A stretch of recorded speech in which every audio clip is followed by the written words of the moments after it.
जुड़ी हुई एक और बड़ी खबर आपको बताते हैं कि ईरान ने अमेरिका को बड़ी धमकी दी है। आपको बता दें, ईरान की ओर से कहा गया है कि हमला किया तो तबाही मचा देंगे, एक साथ हजारों मिसाइलें दाग देंगे। ईरान के पास 3000 खौफनाक मिसाइलें तैयार है।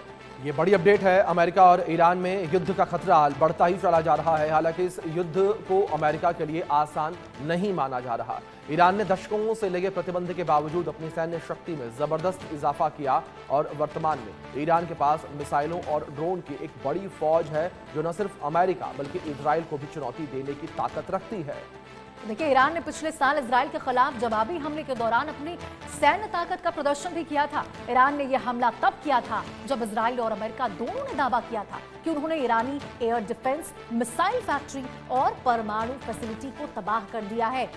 देखिए, इस बीच ईरान ने अमेरिका को एक और बड़ी धमकी दे डाली है। साफ तौर पर ईरान का कहना है कि अगर हमला किया तो तबाही मचा देंगे। देखिए, जिस तरह से अमेरिका और ईरान दोनों बातचीत के बेंच पर बैठे थे तो कहीं ना कहीं वैश्विक स्तर पर यह सुगबुगाहट नजर आई थी। देखने को मिल रहा था कि शायद दोनों देश के बीच में जो आक्रामक रवैया देखने को मिल रहा है, शायद उसमें रोकथाम होती हुई नजर आएगी। लेकिन आपको बताएं, ऐसा नहीं हुआ। और आपको बता दें, यहां अब ईरान की ओर से साफ तौर पर खुली धमकी दे दी गई है।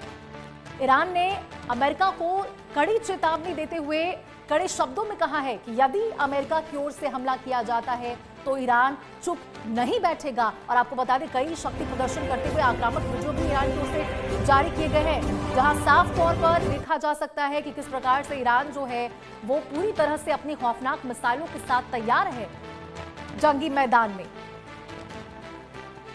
बिल्कुल, जाहिर तौर पर ये बड़ी जंग की तैयारी इस वक्त होती हुई नजर आ रही है और ये जंग जिस तरीके से साफ तौर पर कहा गया कि अमेरिका के लिए भी आसान नहीं रहने वाली है। इस बीच हमारे सहयोगी अजय जांडियाल जुड़े हैं, उनका रुख करेंगे इन्फॉर्मेशन के लिए। अजय, आपसे जानकारियां चाहेंगे इस पूरी जंग को लेकर, जहां एक और बातचीत जो है होती नजर आ रही है, जहां अमेरिका बातचीत का पक्ष लेता हुआ नजर आ रहा है, लेकिन दूसरी ओर अमेरिका के द्वारा जो भारी मात्रा में आर्मी है वो डिप्लॉय की जा रही है मिडिल ईस्ट में, और दूसरी ओर इजराइल और ईरान का संघर्ष भी देखने को मिल रहा है। और ईरान ने क्लियर कह दिया है कि अगर हमला हुआ तो मुंहतोड़ जवाब देंगे।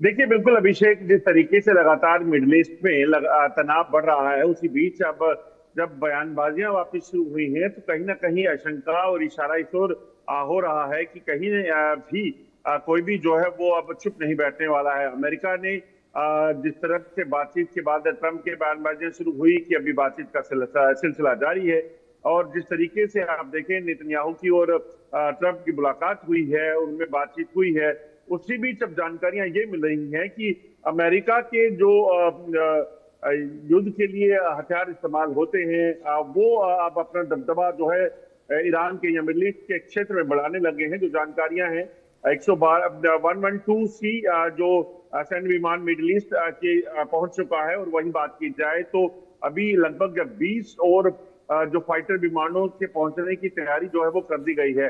तो ये स्पष्ट हो रहा है कि जो नई वेपनरीज है, वार वेपनरीज, उनको अगर अमेरिका मिडिल ईस्ट की ओर उनका रुख करा रहा है तो उसके पीछे की वजह यही होगा कि वो ईरान पर लगातार दबाव बनाना चाहते हैं। मगर अब देखना यह है कि ईरान जिस तरीके से लगातार जवाब दे रहा है, ईरान की तरफ से कहा जा रहा है कि हमला अगर हुआ तो जवाब जो है वो पूरे तरीके से दिया जाएगा। और सब जानते हैं कि ईरान के साथ अपना जो मिसाइल सिस्टम है वो काफी घातक उसके पास मौजूद है। हालांकि उसके सामने अमेरिका है, अमेरिका जैसा देश कब नहीं है, मगर अब देखना होगा कि यूक्रेन जैसा एक छोटा देश जो है वो नहीं रुका था। और ये भी कहा जा रहा है कि चीन अब ईरान के साथ खड़ा है। तो ऐसे में अगर चीन ईरान के साथ खड़ा है तो उसके मायने ये हो जाते हैं कि क्या मिडल ईस्ट की जंग में जो है वो चीन ईरान के साथ होगा, और चीन जैसे अमेरिका यूक्रेन को मदद देता रहा वो ईरान को पूरी मदद देगा। उसके साथ साथ फिर रशिया कहाँ जाता है और बाकी ऐसे छोटे देश जो है वो कहाँ खड़े होते हैं, इनको देखना होगा। बिल्कुल अजय, दूसरी ओर अगर ईरान की स्थिति को लेकर बात करें, मौजूदा समय में ईरान की स्थिति क्या है? क्योंकि लगातार ये कहा जा रहा है कि जो पिछले साल युद्ध हुआ था उस युद्ध से ईरान ने बहुत कुछ सीखा है, और उस युद्ध के दौरान जो ईरान की स्थिति थी उसके मुकाबले आज के समय में ईरान की स्थिति बहुत ज्यादा मजबूत है। ऐसे में अजय, क्या ईरान की स्थिति इतनी मजबूत है कि वो अमेरिका को, इजराइल को एक साथ टक्कर दे पाए?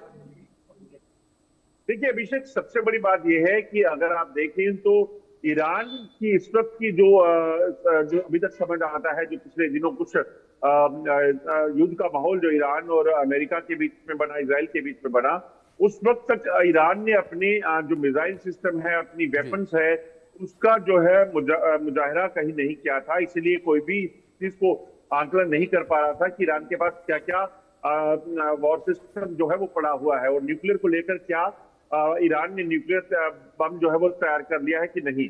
मगर अमेरिका, अगर आप सोचते हैं तो वेनेजुला में जिस तरीके से अमेरिका ने हमला करके उसके राष्ट्रपति को वहां से अगवा किया था, उस तरह के हालात ईरान में नहीं बने।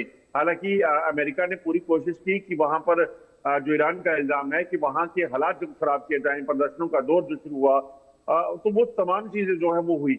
मगर उसके बावजूद भी अगर वहां की जो खमनेई की जो रजीम थी उसको शेक नहीं कर पाए, नहीं उखाड़ पाए, तो इसमें कहीं ना कहीं ये चीज बताती है कि ईरान का जो सरकार है उसका जज्बा है, और उसके साथ साथ उसके पास भी ऐसे हथियार हैं जिससे वो युद्ध, अमेरिका जैसे देश का युद्ध में सामना कर सकता है। तो यही सारी चीजें जो है जाहिर तौर पर अजय, जिस तरीके से आपने भी जिक्र किया, ये स्थितियां